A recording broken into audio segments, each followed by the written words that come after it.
Hey everyone, this is Benny, and we have the Gaian team here on the community spotlight for the Tokenbound working group. So, really excited to have you on board. And as always, we're going to do a quick introduction to everybody.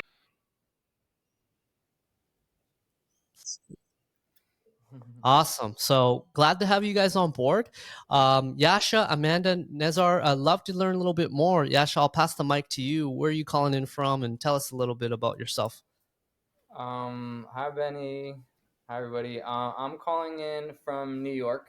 I'm co-founder and CEO of Gaian. I work with this awesome team, and we're very excited to present what we've built with the ERC 6551 today. So, yeah. Awesome, Yasha. Amanda? Hey, I'm Amanda. I'm head of Web3 at Gaian. I work on a lot of different strategy, different drops. I've been really excited to work on smart wearables and different metaverse experiences for Gaian, and I'm based in Sydney, Australia.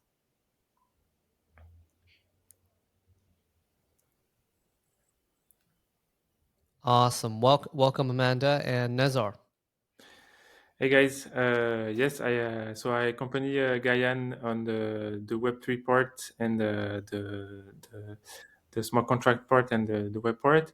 I'm a software engineer, and I started getting interested into Web3 and blockchain and Ethereum about 2 or 3 years ago. And I'm really excited about what the ERC 6551 is capable of, and I can't wait to see what it holds for the future. Awesome. Well, glad to have the three of you on the show.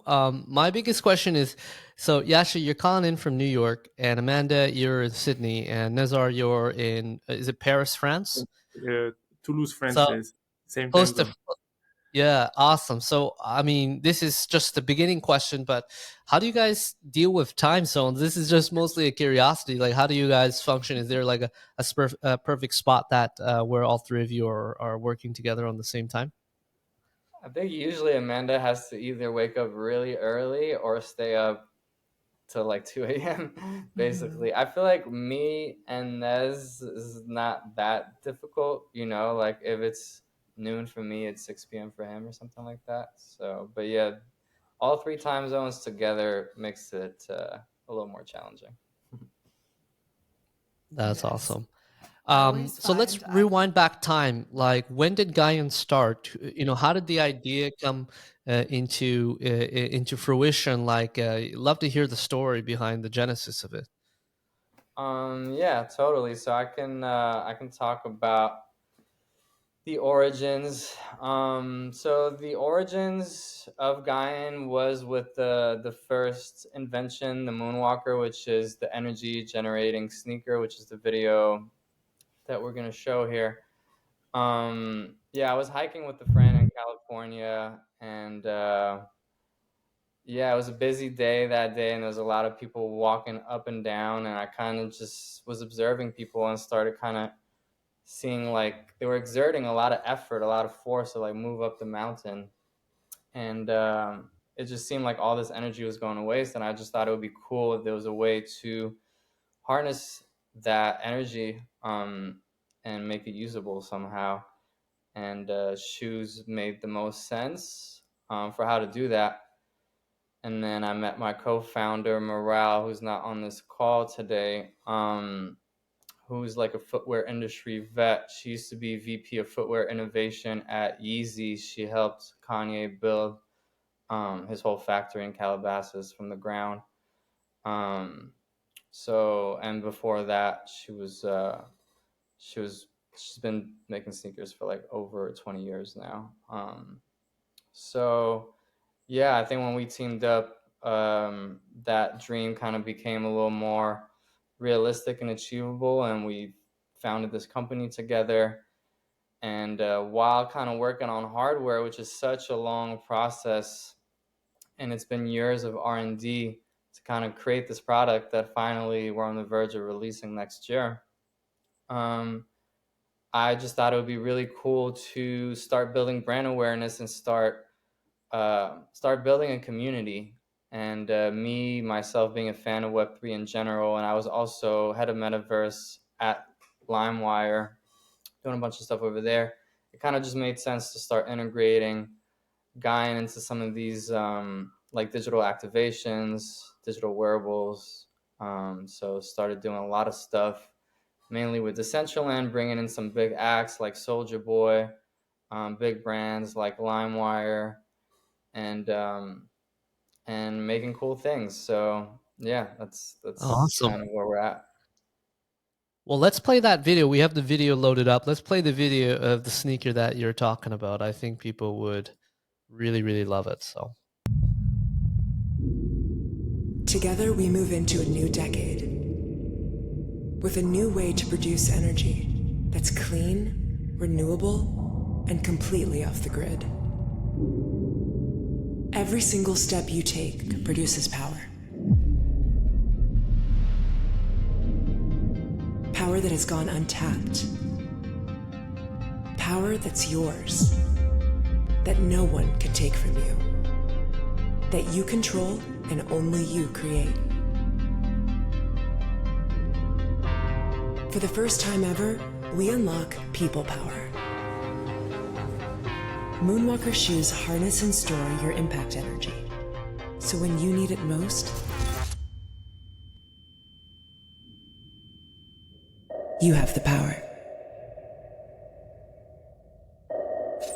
Introducing the future of footwear. The Moonwalker by Gaian.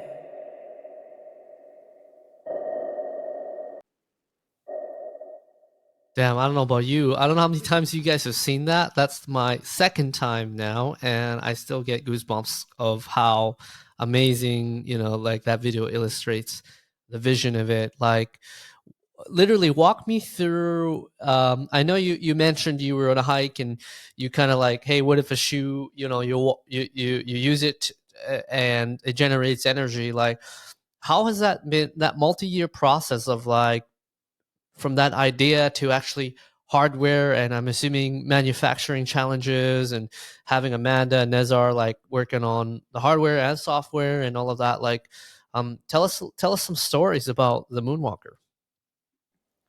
Yeah, I mean, there's a lot of funny stories. So Amanda and Nez are like the Web3 team. There's a different team kind of for the hardware stuff.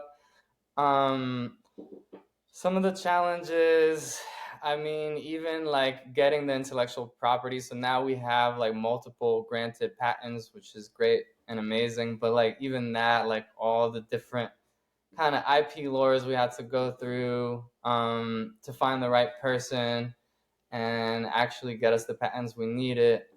Beyond that, I mean, trying also different technologies as well. I don't want to, I guess, reveal too much, but we try multiple different directions until we got to the right, I guess, the right system to the best system for durability and also like output, because it was kind of ambitious to try to get enough energy to actually charge a cell phone from walking. So it's like the first thing was like piezos, which was like, I guess, like what people think of like first, like piezo sensors and try to get energy that way, but that wasn't enough, and we kind of had to think outside the box and how to do it and how to fit it in a shoe. So I guess that was another challenge.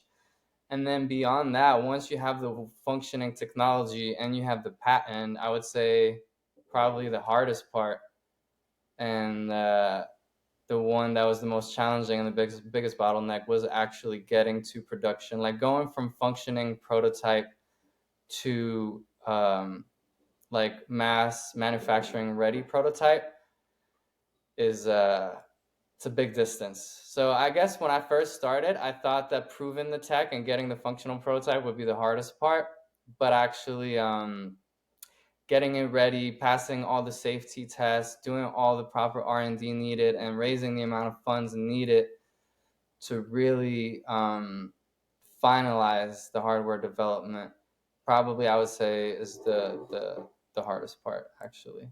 But every part seems like the hardest part when you're working on it. When we didn't have Yeah. any patents and it was just an idea, it was like, oh, we need to like get the best patents possible, and like now we did that, and they're like, okay, now we need to like fully prove the tech, like fit it in the shoe and not have it like, because for a while we had like the looks like prototype and the functioning prototype that was like didn't look as cool as the looks like prototype, and like getting those, like combining the tech with the design into one, that's like another big step. And then there'll be more challenges, customer service, all types of other challenges that await us when we actually launch and actually are shipping product. But Awesome. one step at a time, no pun intended. Yeah, literally. And I have a question for Amanda. So Amanda, you are on the Web3 side of things. So tell me, like the shoe by itself, I mean, already is packed with all that energy that it's creating, and you could charge your phone, as Yasha mentioned. So tell us what is the Web3 component? Like what's the Web3 about the shoe? So I guess one of the things I enjoy most about Web3 is community. I think everyone sort of likes that component. I think it's very different to working in Web2 where, everyone's sort of siloed and working on their own projects. I think ER6551 is Amanda, a really we're good losing you a example little of bit. that. I don't know if it's just on my end, but Yeah, I think it's the same. Amanda, I believe your connection's a bit shaky. Maybe try to close a couple windows or something. See if you can free up some bandwidth. Yeah, let's try that. Is this better? Well, let's see if she could stabilize here. Yeah, I can also kind of answer a little bit of that question as well while she's I could try. Does it work better with just figuring it out. audio? Oh, okay. But test it out again. I was just seeing if Hello? just audio works better. It's okay. We could also cut this out. It's okay. Okay, cool. Oh, you can edit too. Yeah. I guess right now they're two separate things. We're making, digital wearables and physical wearables. We definitely want the shoe to come with like one of these IWS bundle pack where you just get a bunch of wearables for different platforms of that shoe as well. So you can kind of, have the shoe in your physical closet and make sure it's in your digital closet as well.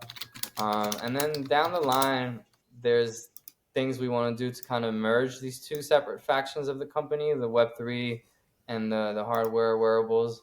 I don't want to say too much just yet, I guess, but there's ways in which we could reward people that wear our products in the physical world through a way that's automated and decentralized. But yeah. Love it. Amanda, can you hear us? Do you want to give Yes. a quick I can hear you well. So ping to see if your connection's good? yes. Yeah. Can you hear me? Oh, I think it's still shaky. So funny. Yeah. Oh, good. Amanda, if you want to come in, it's okay. We could cut this out. But if you want to leave and then come back and see if that changes anything.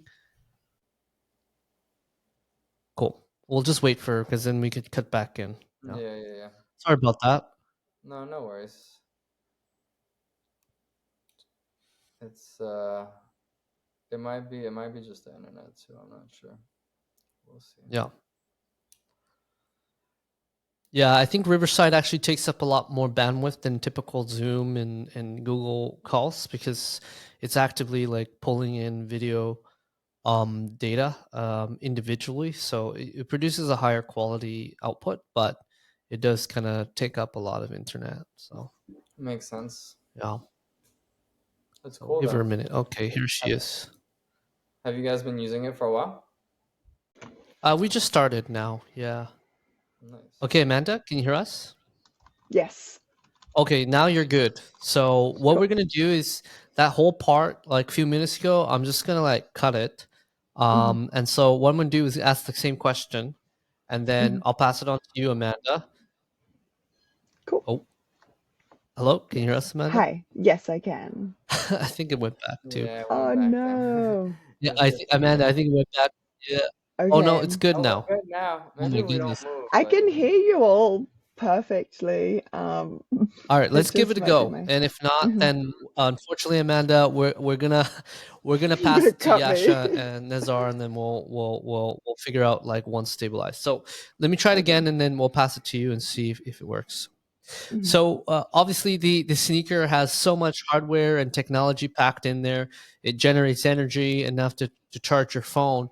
So love to hear like what is the Web3 component of the of this whole shoe. Amanda, love to hear a little bit more about that. Yeah, so I guess the thing I love most about Web3 is community, and that's the main component that we really want to bring to Gaian through Web3. So just community building, whether that's through different metaverse platforms and different experiences, or offering innovative products, getting conversations started, and really I think it's talking.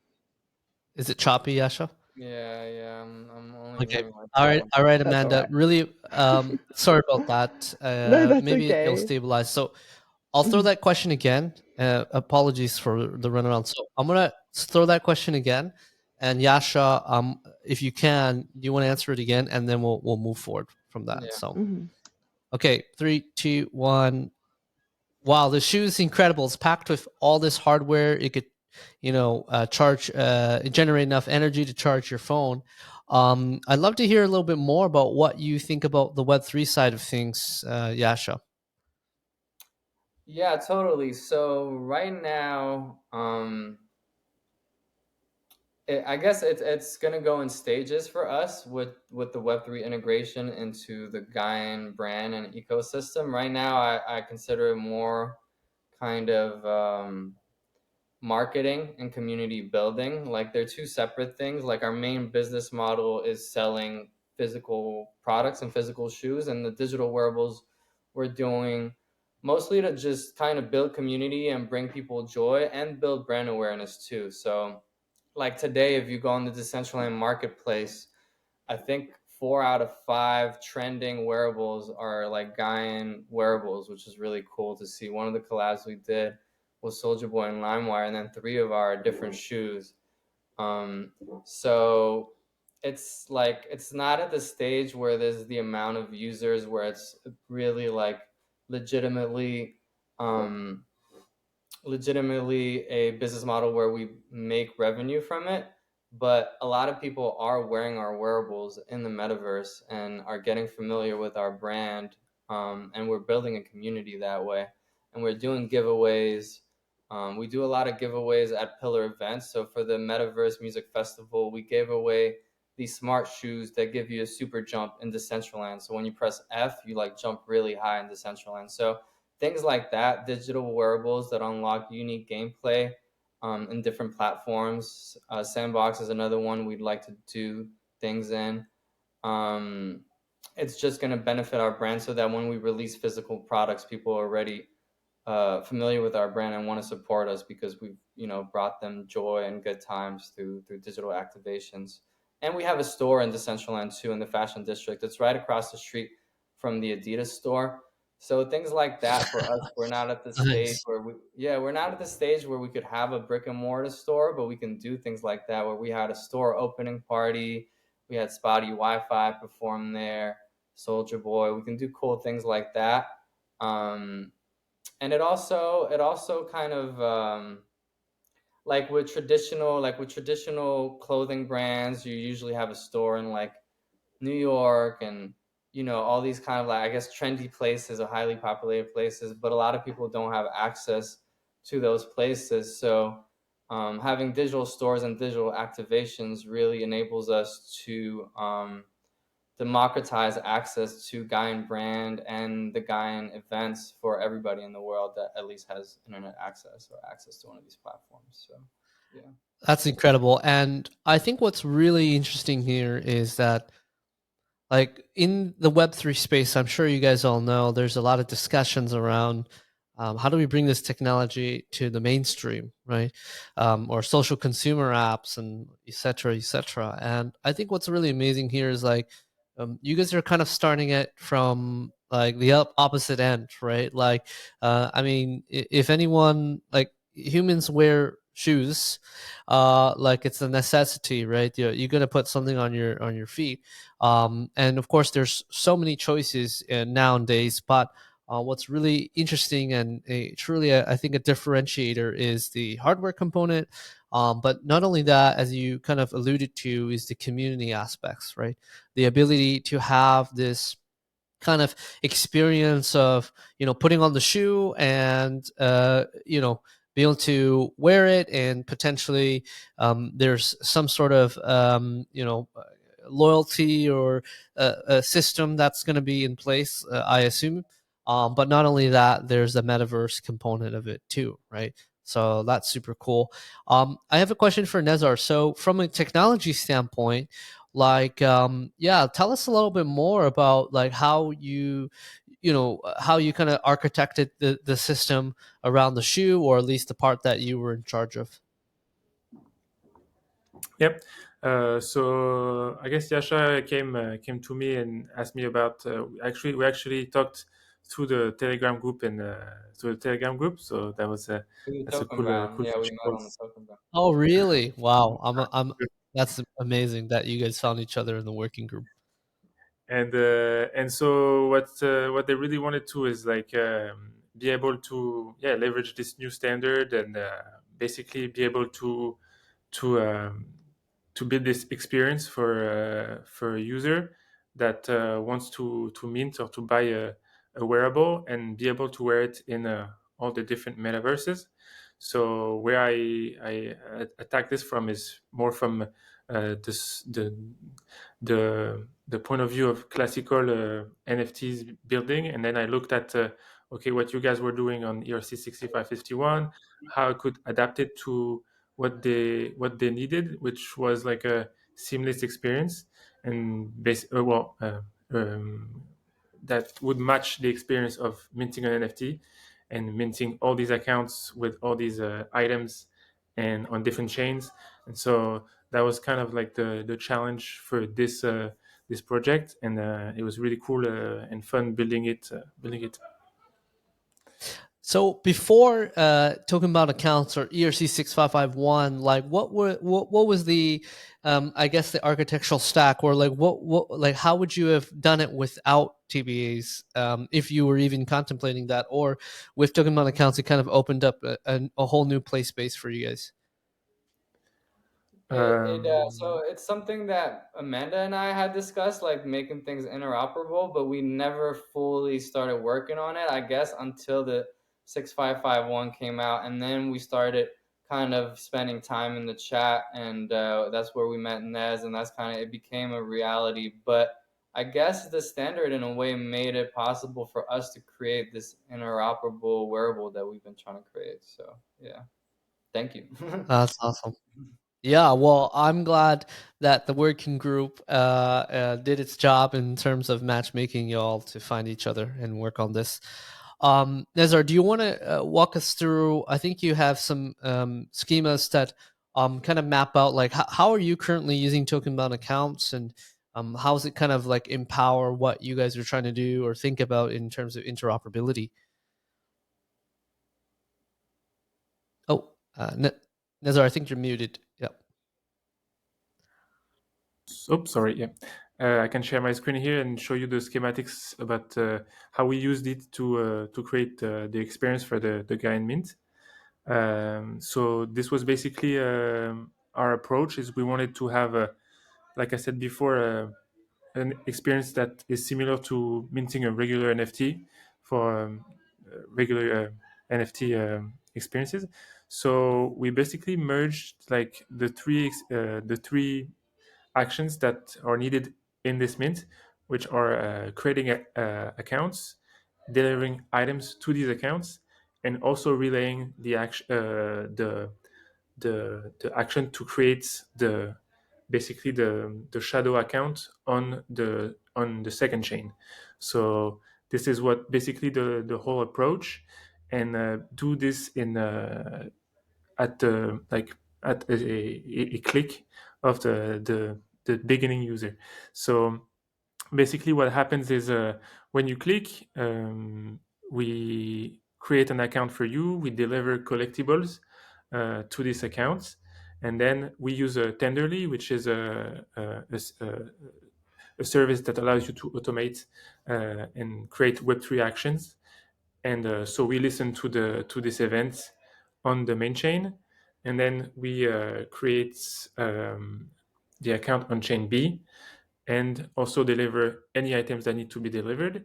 And so basically the user, what he will see is like a interoperable wearable in on his front end.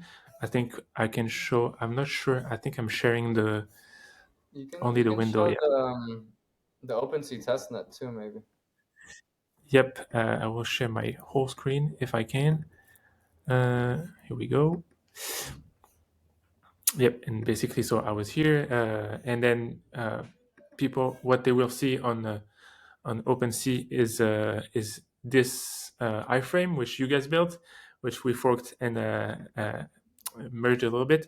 And what you'll see the different items that you own, and basically for the end user, it's just owning one NFT and seeing the different items that they own on different chains.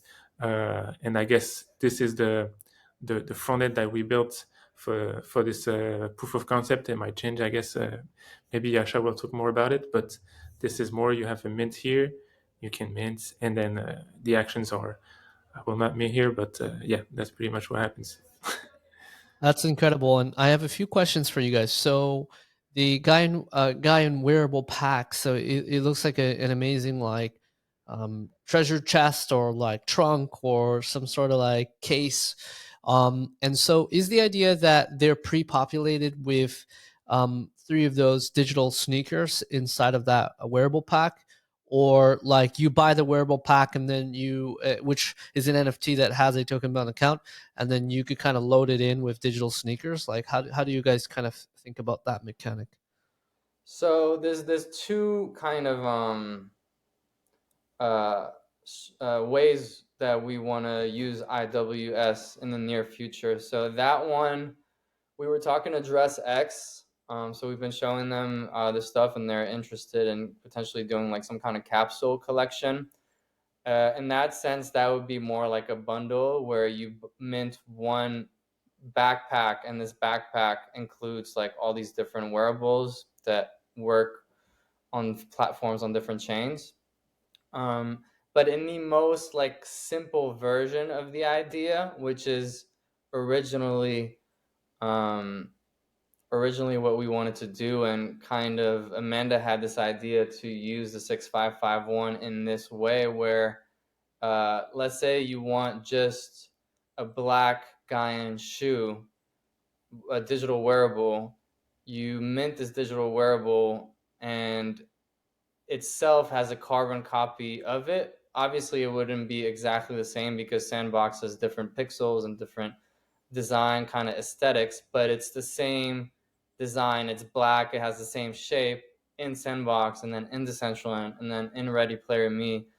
So it's one wearable, three platforms essentially, or even more platforms.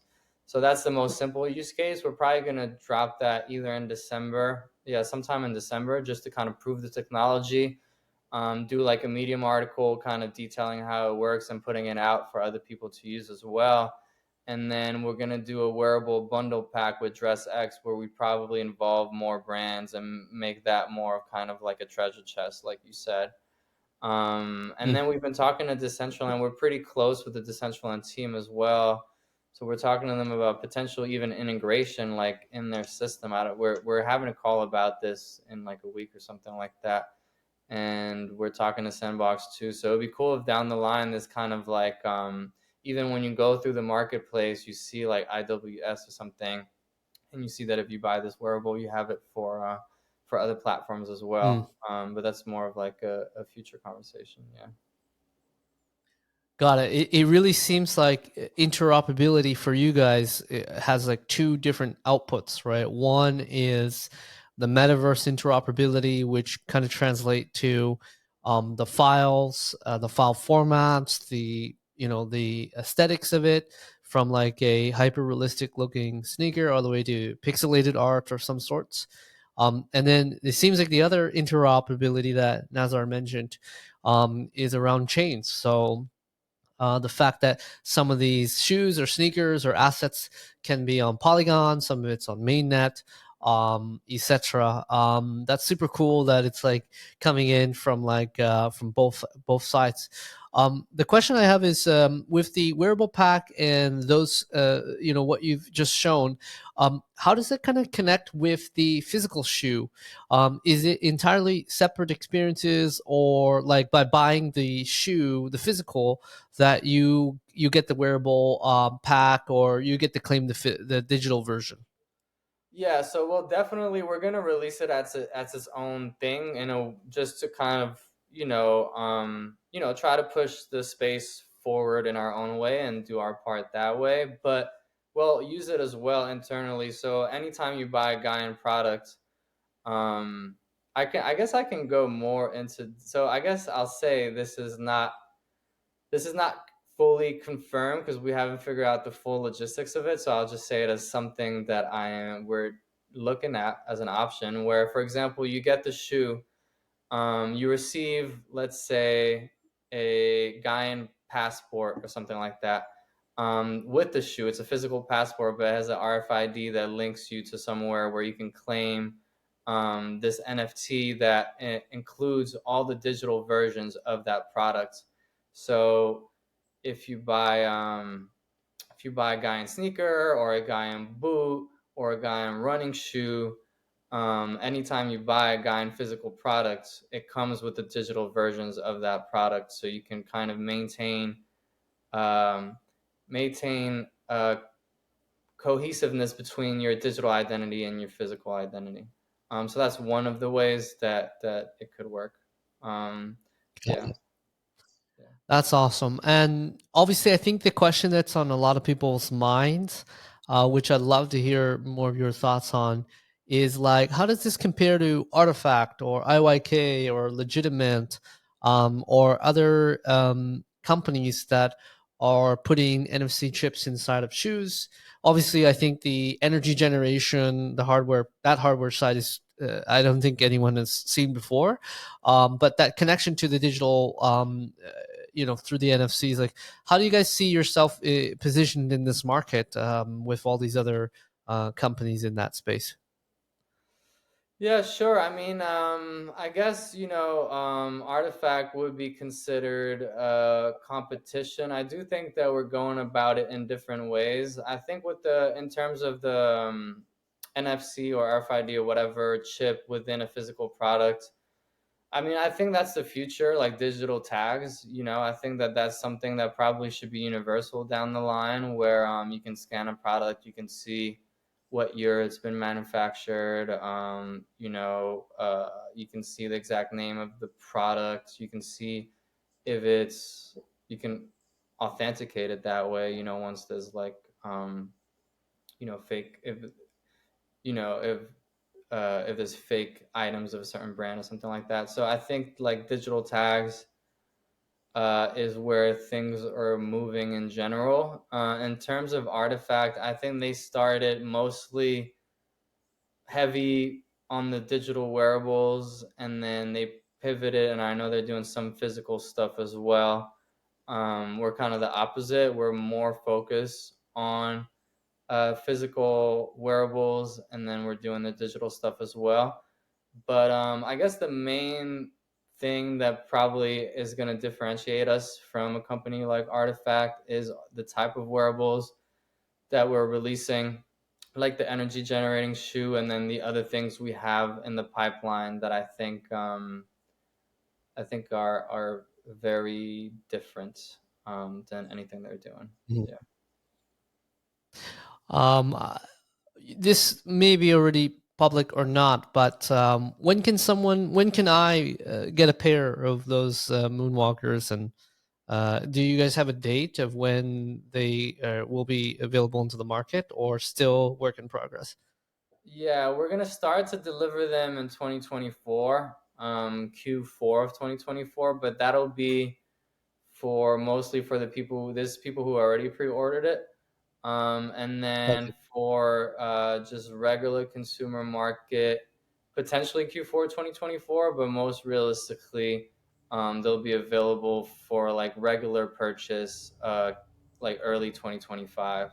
But we'll probably do one more pre-order round, so there'll probably be one more opportunity to get them in 2024.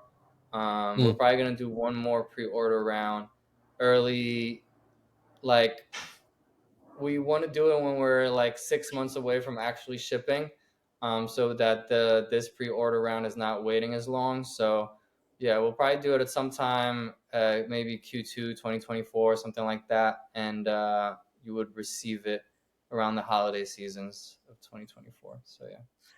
Man, we gotta wait one more year for these kicks to arrive in the mail, and everybody be rocking them. So that's incredible. Um, yeah, I think this is extremely helpful, and I know that there's still so many things that you guys are working through in terms of the details around the loyalty and like what other things the shoe would generate beyond just electricity.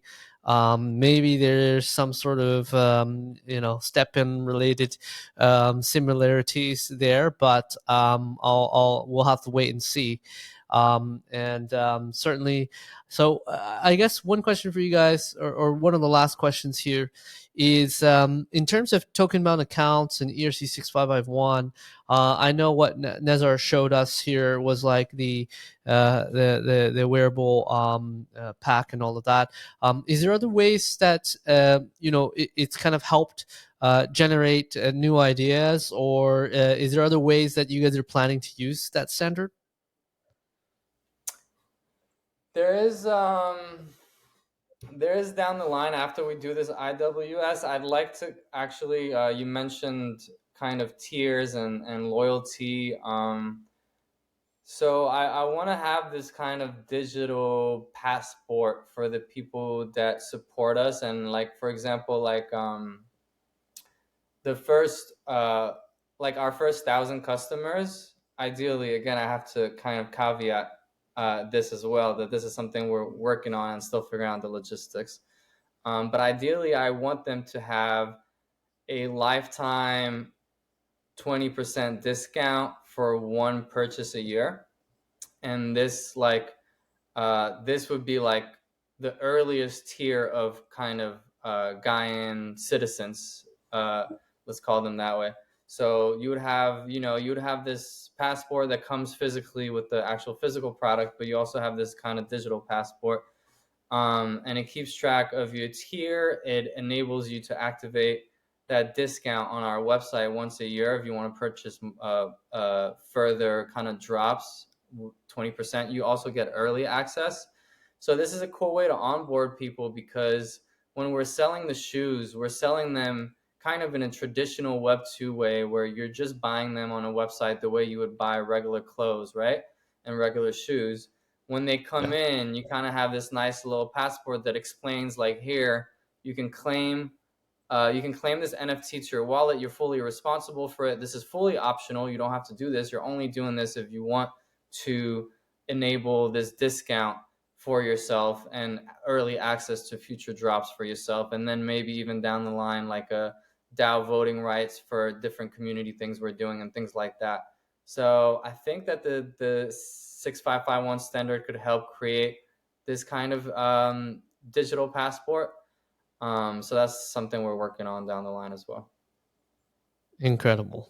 And I think that's something that a lot of people are not thinking about when it comes to NFTs and TBAs, right? Like, I think you're one of very, very, very, very few projects that are envisioning like some sort of like passport or loyalty system where like you as a member of this community, you're not only here for just the one pair of physical shoe, but you're here for the rest of all the amazing things like experiences and NFTs and physicals and digitals and everything. So that's incredible.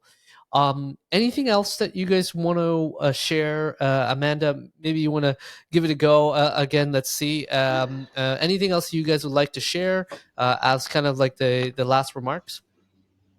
Yeah, One I would thing say I would like. let's hope Oh, that Amanda's internet maybe works better. And Amanda, if you want to give it a go and maybe talk about potential partnerships and how Future Primitive could even mhm. help with potential integration, into Decentraland or something like that.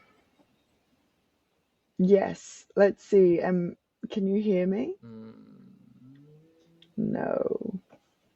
no, you still. Um, I might. Oh, I can hear you I'll try now. turning off my camera. Does this work better? I think there's a delay. Amanda, maybe just go ahead and you could and just kind of like go through it. Hmm. It's a bit delayed, but it's fine. Yeah. Yeah, cool.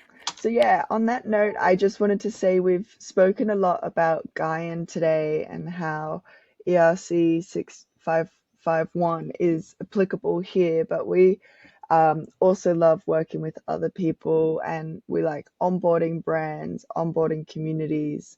So yeah, just a little call out. If you are looking to have interoperable wearables or you're in the wearable space and you think that this would be helpful for you, just reach out and yeah, we'd be really happy to work together. We've mentioned Benny, can you metaverse, hear? but also gaming as well. Yeah, it's a little bit in parts. Apologies, Amanda. No, that's But okay. I think it should be okay because it's gonna record audio locally. So maybe on post we can edit it. But really appreciate that. I'll pass the Thanks. mic to Yasha and Nazar. Is there anything else that you guys want to plug in for Gaia? I just wanted to talk about the Decentraland integration potentially. Amanda, if you want to chime in through the chat maybe, and I can kind of vocalize everything as well. But I know that you've been talking as well to the DCL team a little bit, and that they said they might have some use for IWS on their end as well. So I guess Benny, if when we're on this call with Decentraland, if there's actual interest in, I guess, further integration into the system for things that they're doing as well, is it something where the Future Primitive team can also give them certain tips, certain pointers if they need help in any way? Yeah, 100%. Happy to help out. Just let us know what are the areas that you guys are looking to get into. I know I don't think Ari was the founder of or one of the co-founders of Decentraland. I knew him since 2017, but he's moved on now, right, in a new company. But yeah, very familiar with Decentraland and what they're working on. So keep us posted. We're big supporters of what you're doing, what Decentraland's doing, and all these other metaverse platforms. So just shoot us a message. Nice, will do. And then I'll let Nez ask any questions if he has. I have one more question. I guess if is there any way to help bring visibility to the first IWS drop? So we're gonna drop, a shoe that works in that one single NFT that allows you to have this wearable on different platforms on different chains. So on Ethereum and Polygon to start with Sandbox and Decentraland, kind of just to prove the tech, and then we could even expand beyond that down the line. But with this first drop, is there anything that we can do to kind of bring visibility, and then we'll drop the Medium article too, and allow people to also use the tech as well. So. Yeah, 100%. I mean, we're doing it right now. I think like this is a great episode that we're recording here that we'll be able to share within the community. Yeah, we're happy to support on social as well.